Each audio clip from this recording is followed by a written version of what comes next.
السلام عليكم ورحمة الله وبركاته. الحمد لله رب العالمين والصلاة والسلام على أشرف المرسلين وعلى آله وأصحابه وأزواجه وذرياته وأهل بيته أجمعين. அல்லாஹுடைய வற்றாத கருணை நமது உயிரிலும் மேலான கண்மணி முஹம்மது ரசூலுல்லாஹி ஸல்லல்லாஹு அலைஹி வஸல்லம் அவர்கள் மீதும் அவர்கள் குடும்பத்தார்கள் சத்திய சஹாபாக்கள் நாதாக்கள் நல்லோர்கள் குறிப்பான அனைவர்கள் மீதும் அல்லாஹ்வின் சாந்தியும் சமாதானமும் என்றென்றும் குன்றாமல் குறையாமல் நிலவச் செய்வானாக. அருமையான மோமின்களை, இன்றைக்கு ஹாஃபிஸ் அவர்கள் ஓதிய சூறாக்கள் எல்லா சூறாக்களும் அற்புதமான சூறாக்கள். அதில் சூரத்துல் ஜின் ஓதப்பட்டது. இந்த ஜின் அப்படின்னு சொன்னாவே இந்த மதரசா பிள்ளைங்கள் ரொம்ப ஆர்வமாக கேட்பாங்க. தமிழில் சொல்ல போனால் பேய் கதை அப்படிம்பாங்கல்ல. உலகத்தில் பேயே கிடையாது.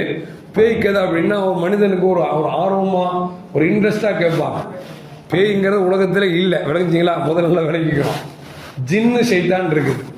அல்லாஹ் சூரத்துல் ஜின்னுன்னு சொல்லி ஒரு சூறாக்கு பேரை வச்சிருக்கிறான். அந்த ஜின்னு சூறாவை யார் ஓதுகிறார்களோ, ஜின்னு உலகத்தில் எவ்வளவு இருக்குதோ, ஷைத்தான் எவ்வளவு இருக்குதோ அந்த அளவுக்கு நன்மை கிடைக்கும் என்றார்கள் முஹம்மது ரசூலுல்லாஹி ஸல்லல்லாஹு அலைஹி வஸல்லம். இப்போ ஜின்னு எவ்வளோ இருக்குது என்னைக்கு அல்லாஹ்வுக்கு மட்டும்தான் தெரியும். ஷைத்தான் எவ்வளோ இருக்கான் அல்லாஹ்வுக்கு மட்டும்தான் தெரியும். அப்போ அல்லாஹ் என்ன சொல்கிறாங்க ரசூலுல்லாஹ், இந்த சூறா ஓதுனா கணக்கில்லாத நன்மை கிடைக்கும் அப்படிங்கிறத ஸல்லல்லாஹு இப்படி சொல்கிறாங்க. விளங்குங்களா? இப்போ சூரத்துல் ஜின்னு, இப்போ ஜின்னு சூறா போது சில பெண்கள்கிட்ட ஒரு பழக்கம் என்ன அப்படின்னா, ஒரு தனி இருட்டறையில் உட்காந்து இந்த ஜின்னு சூறா 40 தடவை ஓதுனா ஜின்னு வந்துடும் அப்படின்னு சொல்லி ஒரு பேச்சு பேசிக்குவாங்க. மனசால பிள்ளைங்களாம் பேசிக்குவாங்க. அதெல்லாம் சும்மா. ஜின்னு சூறா ஓதுனாலும் மலக்குமார் தான் வருவாங்க, அல்லாஹ்வோட ரஹ்மத்தை வருமா தவிர ஜின்னு சூறா ஓதுனா ஜின்னு வரும் அப்படிங்கிறதுலாம் ஒரு கட்டுக்கதை. விளங்குச்சிங்களா? அதனால அந்த கட்டுக்கதையை போய்க்கிறோம். ஜின் அப்படின்னு சொன்னாவே மறைவானதுன்னு அர்த்தம். ஜின்னு அதுக்கு அர்த்தமே என்னன்னா மறைவானது. ஜன்னத் சொர்க்கம் மறைவானது. பொதுவாக இந்த ஜின்னுங்கிற அந்த வசனத்தில் எதெல்லாம் வருகிறதோ அதுவெல்லாம் பார்த்தீங்கன்னா மறைவானது. அப்படி மண் எடுத்துக்கலாம், அதுவும் அப்படி மறைவானது தான். பொண்ணு பூமிக்குள்ளே இருக்கிறது ஒரு மறைவானது தான். இப்போ ஜின் அப்படிங்கிற வார்த்தையை போன்று எதுவெல்லாம் வருகிறதோ பெரும்பாலும் மறைவானதை குறிக்கக்கூடிய ஒரு வார்த்தையாக இருக்கிறது. ஜின் எப்போ படைக்கப்பட்டுச்சு அப்படின்னா, மனிதன் படைக்கப்படுவதற்கு 1000 வருஷத்துக்கு முன்னாலேயே அல்லாஹ் நினைச்சிட்டான், படைச்சிட்டான் அப்படிங்கிறத நமக்கு முஃபஸிர் நமக்கு சொல்லித்தரா. அது ஜின் எதால் படைக்கப்பட்டுச்சு? அல்லாஹ் சொல்லுவான், ஹலக்கல் இன்சான மின் சல்சாலின் கல் ஃபஹார். அல்லாஹ் ரஹ்மான்ல சொல்லுவான், மனுஷனை வந்து களிமண்ணால படைச்சான், அதே நேரத்தில் ஜின்னை வந்து எழுதிச்சான் நெருப்பால படைச்சான் அப்படிங்கிறான். இப்போ ஜின் இனம் என்பது நெருப்பால் படைக்கப்பட்ட ஒரு இனம் அப்படிங்கிறத விளங்கிக்கணும். எப்படி மனிதர்களில் நல்லவர்கள் தீயவர்கள் இருக்கிறார்களோ அதுபோன்று ஜின்னிலையும் நல்லவர்கள் கெட்டவர்கள் இருக்கிறார்கள். விளங்குங்களா? நல்லவர்கள் வணக்கம் செஞ்சுட்டு இருப்பாங்க, தீயவர்களுக்கு கொண்டு வந்து சூனிய சிகரெல்லாம் பண்றாங்க. பார்த்தீங்களா? இதெல்லாம் அந்த சைத்தானை வச்சு, அந்த ஜின்களை வச்சு தான் செய்யப்படும் அப்படிங்கிற விளங்கிக்கணும். இந்த சைத்தாங்கிற பாருங்க, இவன் தான் அந்த ஜின்களுடைய தளபதியாக ஆரம்பத்தில் செயல்பட்டு கொண்டிருந்தான். எப்பொழுது இறைவனோட சொல்லுக்கு அவன் கட்டுப்படவில்லையோ அவன் எடுத்தெறியப்பட்ட சைத்தானாக தூக்கி எறியப்பட்டான் அப்படிங்கிறதும் நமக்கு அல்லாஹ் குர்ஆன்ல சொல்றான். அது மட்டுமல்ல, இந்த ஜின்னை அல்லாஹ் ஏன் படைச்சான் அது அவனே சொல்றான். ஒமா ஹலக்துல் ஜின்ன வல் இன்ஸ இல்லா லியஅபுதுன். மனுஷனையும் ஜின்னையும் ஏன் படைச்சா அப்படின்னா, என்ன வணங்குறதுக்கு, ரப்புல் ஆலமீனாக இருக்கக்கூடிய அல்லாஹ்வை வணங்குவதற்கு தான் மனுஷனையும் படைச்சான் ஜின்னையும் படைச்சான் அப்படின்னு சொல்லி அல்லாஹ் ஜல்ல ஜலாலுஹு நமக்கு சொல்லி காட்டுறான். ஜின்னுக்கு அலாதியான சக்திகளை கொடுத்திருக்கிறான். என்ன சக்தி அப்படின்னா, நம்ம இப்ப இருக்கிறோம், இந்த ரூபத்தை விட்டு வேற ரூபத்துக்கு போக முடியாது. இப்ப திடீர்னு நினைச்சா நான் பாம்பா மாற முடியுமா? கற்பனையில மாறலாம், நிஜமா மாற முடியாது. ஆனா திருடனா மாறலாம். ஒரு பொருளை திருடிட்டா திருடனா மாறலாம், கொடை வள்ளல் ஆயிடலாம். கொடை கொடுத்தோம்னா கொடை வள்ளல் ஆயிடலாம். ஆனா நாம ஒரு உருவத்திலிருந்து இன்னொரு உருவம் மாற முடியுமா அப்படின்னா மாற முடியாது. ஆனால் ஜின்னை பொறுத்த வரைக்கும் எல்லா ரூபத்திலும் மாறக்கூடிய ஆற்றலை அல்லாஹ் ஜல்ல ஜலாலுஹு சொல்ல அல்லாஹ் அந்த சக்தியை கொடுத்தான். நாயா மாறணுமா நாயா மாறிடும், கழுதையா மாறணுமா கழுதையா மாறிடும். மலக்குமார்கள் இதுல ஒரு வித்தியாசம் என்ன அப்படின்னா, அவர்கள் ஒளியால் படைக்கப்பட்டவர்கள் நாய் பன்றி உருவத்தை தவிர மீது எல்லா உருவத்திலும் வருவார்கள். ஆனா ஜின்னு ஜின்னுக்கு அது கூட விளக்கு இல்லை. நாய் உருவத்திலையும் வருவான், பன்னி உருவத்திலையும் வருவான், நம்ம உருவத்திலையும் வருவான், பாம்பு உருவத்திலையும் வருவான். எல்லா உருவத்திலும் வரக்கூடிய சக்தியை அல்லாஹ் ஜின்னுக்கு கொடுத்தான் அப்படிங்கிறதையும் நமக்கு நபிகள் நாயகம் ஸல்லல்லாஹு அலைஹி வஸல்லம் சொல்லி தராங்க. இந்த ஜின்னை அல்லாஹ் நினைஞ்சா மனுஷனை அல்லாஹ் வணங்குறதுக்காக படைச்சிருக்கிறான். அதே நேரத்தில் நல்ல ஜின்கள் மனிதர்களுக்கு எந்த தொந்தரவு கொடுக்காது, கெட்ட ஜின்கள் என்ன செய்யும், இந்த மனுஷனுக்கு தொந்தரவு கொடுக்கும். அதனாலதான் ரசூலுல்லாஹி ஸல்லல்லாஹு சொல்லுவாங்க, நீங்க பாத்ரூமுக்கு போனா அல்லாஹும்ம இன்னி அஊது பிக்க மினல் குபுஸி வல் கபாயிஸ்னு சொல்லுங்க அப்படின்னா. ஏன்னா குபுஸு கபாயிஸ் இருக்க ரெண்டு ஷைத்தானோட பேர். இந்த ஷைத்தானுக்கு இருக்கக்கூடிய இடத்துல ரொம்ப பிடிச்சமான என்ன இடம்னா இந்த பாத்ரூம், இந்த பொந்துகள், சந்துகள் இருக்கு பார்த்தீங்களா, இங்கதான் அதிகமாக குடி இருப்பான். அப்ப அதனால அந்த மாதிரி இடங்களுக்கு போகும்போது ஷைத்தானை விட்டு நீங்கள் பாதுகாப்பு தேடுங்கள் என்று நபிகள் நாயகம் ஸல்லல்லாஹு அலைஹி வஸல்லம் சொல்லி தராங்க. அது மட்டுமல்ல, இந்த ஜின்கள் எல்லா ரூபத்திலும் வரும் சொல்லி இருக்கும்ல, சில கட்டங்களில் பாம்பு ரூபத்திலும் வரும். நபிகள் நாயகம் ஸல்லல்லாஹு சொல்லுவாங்க, உங்கள் வீட்டுக்கு பாம்பு வந்தால் நீங்கள் அடிக்க வேண்டாம் என்று சொன்னார். ஏன்னு சொன்னா இப்னு அப்துல்லா பின் உமர் ரலியல்லாஹு தஆலா அவங்க வீட்டுக்கு ஒரு பாம்பு வந்துருச்சு. ஒட்டி வந்த உடனே அவங்க அடிக்க முயற்சி பண்றாங்க.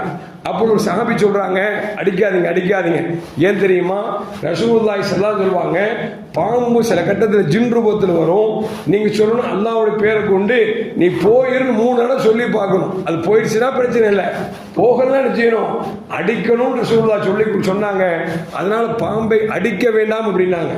அதுக்கப்புறம் தொழுதுட்டு இருக்கோம், பாம்பு வந்துருச்சு, இப்ப என்ன செய்யறது? ஸல்லல்லாஹு சொல்றாங்க, உங்களுக்கு தீங்கு விளைக்கும் என்றால் அந்த பாம்பை நீங்கள் அடித்து தான் ஆகணும். ஏன்னா ஜின்னை பொறுத்த வரைக்கும் பாம்பா வரும் பொழுது தொழுகிட்ட வராது. ஒருவேளை அப்படி வந்துருச்சு அப்படின்னா உங்கள் உயிர் தான் மேல். அதனால் பெருமாள் சொல்றாங்க, தொழுகை விட்டுருங்க, என்ன செய்யுங்க, விஷத்தந்தை அடியுங்கள் என்று நபிகள் நாயகம் ஸல்லல்லாஹு அலைஹி வஸல்லம் சொல்லி தராங்க. அது மட்டுமல்ல, நாம எப்படி உணவு சாப்பிடுகிறோமோ அதுபோன்று ஜின்னுக்கும் உணவு இருக்கிறது, அதுவும் சாப்பிடும். எந்த அளவுக்கு அப்படின்னா அதுக்கு ரொம்ப நமக்கு பிடிச்சது, ரொம்ப டேஸ்டானது பிரியாணிம்போம், அடுத்து நெய்ச்சோறும்போம், குஸ்காம்போம், அப்படி ஒவ்வொன்றா இருக்குல்ல, ஐட்டம் இருக்குல்ல. அந்த மாதிரி ஜின்னுக்கு ரொம்ப பிடிச்சது என்ன அப்படின்னா நாம சூப்பி போடுற எலும்பு இருக்கு பார்த்தீங்களா, ரொம்ப பிடிக்கும். அது மட்டுமல்ல, இந்த யானை, குதிரை, அதுபோல கழுதை போடுற விட்டைகள் இருக்கு பார்த்தீங்களா, அதுக்கும் நல்லா உணவாக்கி வச்சிருக்கிறான். மக்கால பாலைவனம் தானே, அதனால தண்ணியெல்லாம் கிடைக்காது. என்ன செய்வாங்க அப்படின்னா சிறுநீர் கடிச்சிட்டு அந்த எலும்பு, காஞ்ச எலும்பு தூக்கி அதை வச்சாங்கன்னு வச்சுங்களேன், தண்ணியை ட்ரை பண்ணி உறிஞ்சிடும். பொதுவாக எப்படி செங்கல் கழுத்துக்கு வச்சோம்னா அந்த சிறுநீரை உறிஞ்சி எடுக்குதோ அது போன்று எலும்பு வச்சா நினைஞ்சிடும், உறிஞ்சி எடுக்கக்கூடிய பழக்கம் அந்த காலத்தில். ஒரு தண்ணி இல்லாத நினைச்சுவாங்கன்னா சஹாபாக்கள் எலும்பு தூக்கி நினைச்சுவாங்க, சுத்தம் பண்ணக்கூடிய பழக்கம் வந்தது. இந்த ஜின்கள் சாப்பிட போகும்போது ஒரே மூத்திர கவச்ச வாடை பார்த்துச்சு, என்ன செய்யறது, இந்த மாதிரி பண்றாங்கன்னு சொல்லிட்டு ரசூலுல்லாஹ் ஜின்கள் வந்துச்சு. யார் ரசூலுல்லாஹ், உங்க தோழர்கள் நினைச்சாங்க அப்படின்னா இந்த காஞ்சு போன விட்டைகளையும் இந்த சூப்பி போட்ட எலும்புலையும் சிறுநீரை டேரா பிடிக்கிறாங்க, அதை பிடிக்க வேணாம்னு சொல்லுங்க. ஏன்னா எங்களால் சாப்பிட முடியல, எங்களால நம்ம உச்சா போயிட்டு வந்துட்டு அடுத்து மனைவி போன வச்சுக்கேன், என்னங்க இந்த நாத்தடிக்க கேட்கறாங்களா இல்லையா, அது சாப்பிட்ற பொருளை போய் டேலா பிடிச்சி சும்மா இருக்குமாது ரசூலுல்லாஹ் புகார் பண்ணுச்சு. ரசூலுல்லாஹ் சொன்னாங்க, இனிமேலிருந்து நீங்கள் விட்டைகளிலோ அல்லது எலும்புகளிலோ நீங்கள் டேலா பிடிக்க வேண்டாம், உங்களுடைய சிறுநீரை சுத்தம் செய்ய வேண்டாம். ஏனென்று சொன்னால் அதுதான் உங்களுடைய ஜின்னுக்கு அது உணவு என்று பெருமானார் ஸல்லல்லாஹு அலைஹி வஸல்லம் தடுத்தார்கள் என்றும் ஹதீஸில் வருகிறது. அது மட்டுமல்ல, அருமையான முஃமின்களே, ஒரு கட்டத்தில் நபிகள் நாயகம் ஸல்லல்லாஹு அலைஹி வஸல்லம் அப்துல்லா மசூத் நினைக்கிற அந்த சஹாபியை ரசூலுல்லாஹ் சொன்னாங்க, இப்போ ஜின்னிட்ட நான் பேச போறேன், யாராவது வரீங்களான்னு கேட்டாங்க. யாருமே வரல. இந்த சஹாபி மட்டும் எஞ்சி போனா ஒரு இடத்துல ரசூலுல்லாஹி ஸல்லல்லாஹு அலைஹி வஸல்லம் ஒரு ரவுண்டு கோடை போட்டாங்க, இதுக்குள்ள உட்கார்ந்துக்கணும், நான் ஜின்னிட்ட பேசுவேன், எக்காரணத்தோடு வெளியே போயிடக்கூடாது, போயிட்டா உங்க உயிருக்கு ஆபத்தா போயிடும் ரசூலுல்லாஹ் நினைச்சிட்டாங்க. சொல்லிட்டாங்க, சும்மா போனாலும் பிரச்சனை இல்லை, ரவுண்டை போட்டு இதுல உட்காருங்க, சத்தம் கேட்டா எஞ்சி வெளியே போயிடக்கூடாது, போனா உங்களுக்கு ஆபத்துன்னா எப்படி இருக்கும். மனுஷன் உட்கார்ந்துட்டு இருக்கிறாங்க சஹாபி, அங்க ஜின்னிட பேசினா ஒரே தடப்பட தடப்பட தடப்பட சவுண்டு, இவங்களுக்கு ஒண்ணு தாங்க முடியல, ஓடிடலாமான்னு நினைக்கிறாங்க. ஆகா, கோடை விட்டு வெளியே போயிட்டா ஆபத்துட்டாங்களே, என்ன செய்யறது, வேற வழி இல்லை. அப்படி கண்ணை பொத்திக்கிட்டு அல்லாஹ் அல்லாஹ் அல்லாஹ் உட்கார்ந்துட்டாங்க. கொஞ்ச நேரம் பார்த்தா ஸல்லல்லாஹு அலைஹி வஸல்லம் குர்ஆனை ஓத ஆரம்பிச்சாங்க. அது ஓதுற சவுண்டை கேட்டுட்டு ஜின்கள்லாம் ஓன்னு அழுக ஆரம்பிச்சிருச்சு. இது என் காதால் கேட்டேன் என்று சொல்லி அந்த சஹாபி சொல்கிறார் என்று சொன்னால், அருமையான மக்களே, கண்மணி முஹம்மது ரசூலுல்லாஹி ஸல்லல்லாஹு அலைஹி வஸல்லம் ஜின்களுக்கும் அவர்கள் தான் நபி என்பதை நமக்கு வரலாறு நமக்கு சொல்லி காட்டுகிறது. அது மட்டுமல்ல, நம்ம சுலைமான் கதை கேள்விப்பட்டிருப்போம், நிகழ்ச்சியை கேள்விப்பட்டிருப்போம். பல்கிஸ் அம்மா அந்த ஊர்ல இருந்து வருவாங்க. வர்றதுக்கு முன்னால பல 1000 கிலோமீட்டருக்கு அப்பால் இருக்கக்கூடிய பெரிய சிம்மாசனம். சிம்மாசனம்னா சாதா சீதா சும்மா சிம்மாசனம் இல்லை. அந்த அம்மாவுடைய அறையை திறந்தோம்னா அங்கிருந்து 70 ரூம் இருக்கும். அந்த ரூமை திறந்தா அங்க ஒரு 70 ரூம் இருக்கும். அப்படி பிரம்மாண்டமான ஒரு மாளிகையை சுலைமான் கேட்கிறாங்க. அந்த அம்மா இங்க வர்றதுக்குள்ள மாளிகை தூக்கிட்டு வரணும். யார் தூக்கிட்டு வர்றா அப்படிங்கிறாங்க. ஆளை தூக்க சொன்னா தூக்கலாம், மாளிகை தூக்க முடியுமா? இதுல குடிசையா அல்லது பெட்டா? அது சிம்மாசனம். எப்படிப்பட்ட சிம்மாசனம்? பட்டு பயங்கரமான சிம்மாசனம். அதை தூக்கிட்டு வரணும்னு இஃப்ரீத் அப்படின்னு ஒரு ஜின்னு, பேர் என்னங்க? இஃப்ரீத் ஒரு ஜின்னு சொல்லிச்சு, நான் கொண்டு போறேன் அசால்ட்டா அப்படின்னுச்சு. எவ்வளவு நேரத்துக்கு கொண்டு வருவீங்க? நீங்க எந்திரிச்சு உட்காருங்களேன், நான் கொண்டு வந்துடுறேன் அப்படின்னுச்சு. எந்திரிச்சு உட்கார எவ்வளோ ஆகும்? 2 நிமிஷம் தேவைப்படுமா? வயசான பெரியவங்களா இருந்தால் 2 நிமிஷம் தேவைப்படும். நம்மள மாதிரி இளைஞராக இருந்தால், வயசாகி போச்சு சும்மா சொல்கிறேன், நம்ம இளைஞராக இருந்தால் ஒரு 2 செகண்ட்ல எழுந்திரலாம். அந்த நேரத்தில் நான் கொண்டு வரணும்னு சுலைமான் நபி சொன்னாங்க, அல்லாஹ் எனக்கு கொடுத்துருக்கிற ஆற்றல் இது ரொம்ப ஜாஸ்திப்பா. எந்திரிச்சு உட்கார்றதுக்குள்ள நீ மாளிகை கொண்டு வர்றது எனக்கு அது உகந்தா தெரியல. இதை விட யார் சீக்கிரம் கொண்டு வருவா அப்படின்னா, அப்பதான் அங்க இருக்கக்கூடிய ஒரு ஆலிம் சொன்னாரு, நான் கொண்டு வரேன் அப்படின்னா. என்ன எப்படி கொண்டு வருவீங்க? கண்ணை மூடி துற கொண்டு வர அப்படின்னாரு. கண்ணை மூடி துற கொண்டு வர. நாங்க சுலைமான் கண்ணை மூடி திறக்கிறாங்க. அந்த அம்மாவின் சிம்மாசனம் இங்க இருக்குது. எங்க இருக்குது? சுலைமான் இருக்குது. என்ன அவர் என்ன செஞ்சார் அப்படின்னா, தூக்கில வந்தாரு. ஒன்னும் இஸ்முல் அலாம் அப்படின்னு ஒரு சொல்லக்கூடிய ஒரு விசித்திரமான ஒரு திக்கர் இருக்கு. அதை சொன்ன உடனே அந்த சிம்மாசனம் ஆட்டோமேட்டிக்கா வந்துருச்சு. நான் ஏற்கனவே சொன்ன பார்த்தீங்களா, ஜும்மால சொன்னேன்ல, அல்லாஹ் சில விஷயங்களை மறைவா வச்சிருக்கிறான், வெளிப்படுத்தல. இஸ்முல் ஆலம் என்பது அல்லாஹ்வுடைய திருநாமங்களில் ஒன்று. ஆனால் எது என்று பெருமானா செல்லாம் சொல்லல. ஆனால் இமாம்கள் சொல்லி தருவாங்க, யா லத்தீப் அப்படிங்கிறது இஸ்முல் ஆலம் சொல்லி தராங்க. ஆக முதல்ல எதுக்கு சொல்ல வர அப்படின்னா, இந்த இஸ்முல் ஆலத்தை சொன்ன உடனே கண்ணை மூடி திறக்கிறதுக்குள்ள மிக பிரம்மாண்டமான மாலை கொண்டு வந்த மட்டும் இல்ல, இந்த பல்கிஸ் அம்மா வந்துட்டு பார்க்குது. சிம்மாசனைக்கு அப்படியே இருக்கு. நம்ம சிம்மாசனமா இருக்குமோ?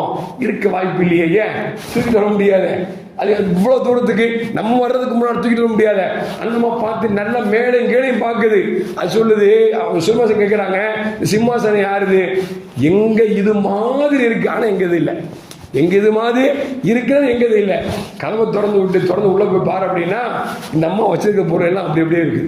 அப்படி அசந்து போயிடுச்சு. யாரு?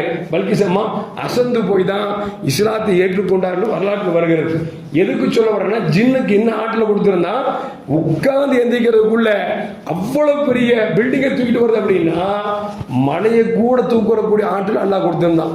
சரி, நானும் மலையை தூக்கி போறேன்னு சொல்லி எல்லாத்துக்கும் கூட்டத்தை கூட்டிட்டு கடைசி மலையை தூக்கி மேலே வைங்கன்னு சொல்லுவாங்களே, அந்த கதை இல்லை. ஆனா ஜின் அப்படி இல்லை, தூக்கம் நினைச்சா ஆளை தூக்கிட்டு போயிடும், அதனால எதுக்கு சொல்றேன்னா, அல்லாஹ்வுடைய படைப்பினங்களில் பிரம்மாண்டமான படைப்பு ஜின்னும் ஒன்று என்பதை மறந்துவிடக் கூடாது. அந்த ஜின்னும் நம்மை போன்று உணவு உண்ணுகிறது, நம்மை போன்று திருமணம் முடிக்கிறது, நம்மை போன்று குழந்தை பெறுக்கிறது என்று சொன்னால், அதனால்தான் ஜின்னு மனுஷன் உருவாக சைத்தான் உருவாகிட்டே இருக்கான். ஏன்னா ரசூல் சொல்லுவாங்க, ஒவ்வொரு மனுஷ உடம்புல ரத்தம் எங்கெல்லாம் ஓடுகிறதோ அங்கெல்லாம் சைத்தான் ஓடுது அப்படின்னா.